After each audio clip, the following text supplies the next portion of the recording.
And top government sources tell Times Now that as part of the mutually agreed step-by-step approach, the government will soon announce the participation of the External Affairs Minister SUSHMA SWARAJ and Foreign Secretary S. Jaishankar at the Heart of Asia Summit in Pakistan, in Islamabad. Aditya Rajkol joins us with more details. So, Aditya, will there be further engagements? Will SUSHMA SWARAJ engage with her counterpart, Sartaj Aziz, there?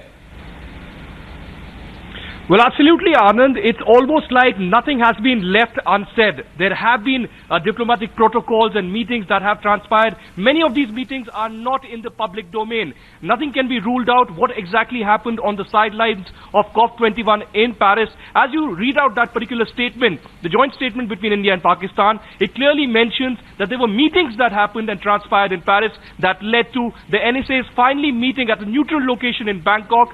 And certainly, it is Janjua and Ajit Doval who discussed in detail what exactly will be the possible measures. Will there be further dialogue? And also importantly, there were discussions on terror, there were discussions on J&K, only on the security aspect of J&K, and also security related dialogue and the ISIS threat. And you rightly pointed out that sources within the Indian government are now confirming to Times Now that SUSHMA SWARAJ, along with S. Jaishankar, who is the Foreign Secretary, would be very much traveling to Islamabad. They would be taking the flight on Tuesday morning. The formal announcement would perhaps come tomorrow morning, and that's what we are waiting for. What kind of engagement, what kind of protocol and discussions will be held between India and Pakistan is something that everyone awaits now. But we are being told that a meeting between SUSHMA SWARAJ, the External Affairs Minister of India, and Sartaj Aziz, who's of course the advisor on foreign relations to the Prime Minister of Pakistan, Nawaz Sharif, cannot be ruled out. That can very much happen on the sidelines of the Heart of Asia conference in Islamabad.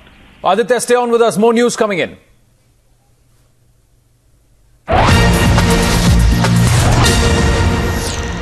And here's why we say Pakistan has fallen in line. Because what was agreed in UFA was that there will be talks on terror. And that's exactly what's dominated the discourse over that 4-hour engagement in Bangkok, for which the NSAs from both countries especially flew down for, and so did the foreign secretaries. Srinjoy Chaudhary joins us with details that special cases were mentioned and special issues were mentioned, including Dawood Ibrahim and Hafiz Saeed and the 2611. Srinjoy.